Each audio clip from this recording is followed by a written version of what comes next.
skills fell below what we'd expect for his age. His strength is within his visual skills, and those all fell solidly within the average range.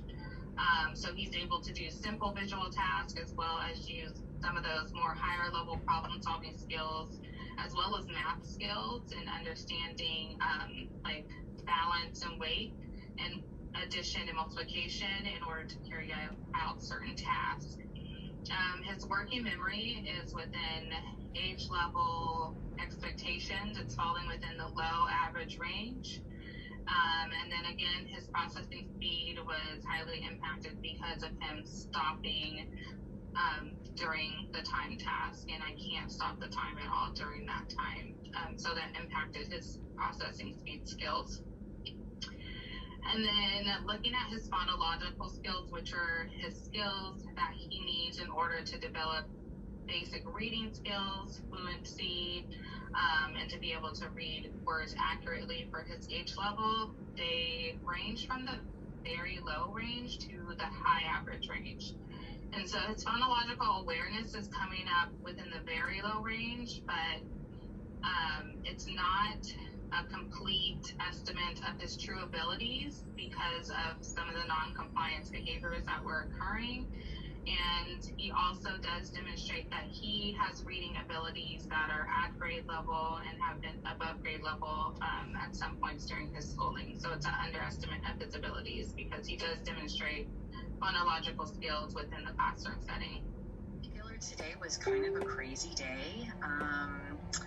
We had an unexpected fire drill. Lunch was changed. We started the day off doing a math center, which sent a bunch of kids, like, why are we doing a math center during reading time? So, but he was able to roll with it. And I do think about his social interactions, and most of the time he is able to seek out somebody to do an activity with them. So, for instance, this morning there was a game to play, and I had small groups of students at each center, and they had to find a partner to play a game with, and he was able to do that.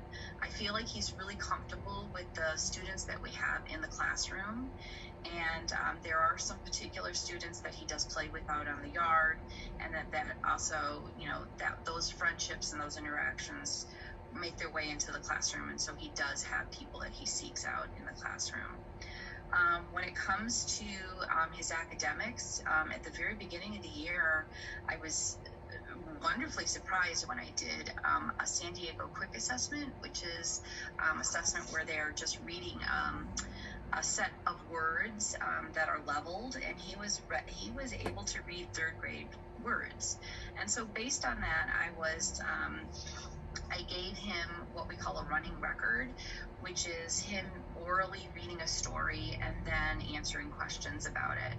And so I initially put him at sort of a late second, beginning third level, which is L and M.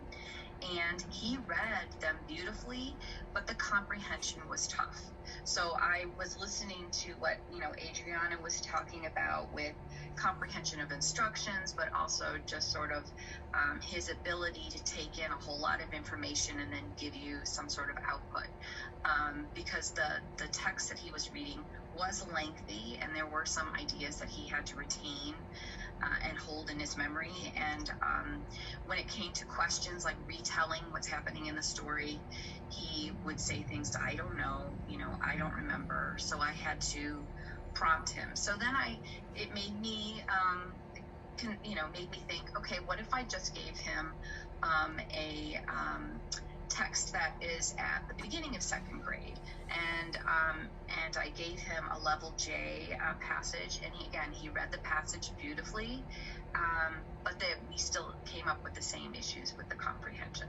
So I do notice that in the classroom, when I am giving instructions, it does need to be step by step. I can't give him a whole bunch at the same time and have him have him clearly, set out and do the task that I ask him to do. When he gets things, when he's interested, when he's motivated, he really goes above and beyond to try to figure it out, to try to understand the whole thing. he's great at, he's wonderful at completing tasks that relate to what he wants to, and I think it's really about getting that skill and motivation, finding a goodness of fit where James understands maybe it's not the best activity, maybe it's not something he wants to do, but it will lead to him being able to participate in whatever it is he wants to. So I think also as our team reframes the way we try to educate him and try to support him into, you know, yeah, we understand this is maybe not your favorite thing. Rather than like tough cookies, suck it up, complete it, we can say, you know, yes, you do have to complete this, but won't it be so exciting when you can do this and you can then build on that skill to do X, Y, and Z. So that is something that I'm going to definitely use in OT to try to make his interest kind of expand over multiple platforms and things that he's not necessarily as interested or motivated to complete. So I know everyone on the team knows that, but I needed to say that because James is very capable of doing things, and it doesn't always express or demonstrate itself. It's not always observed, and it depends on the day, it depends on the time, it depends on his mood. So in these standardized tests, just know that. Now we know that as well as you guys. We are aware that James has very capable.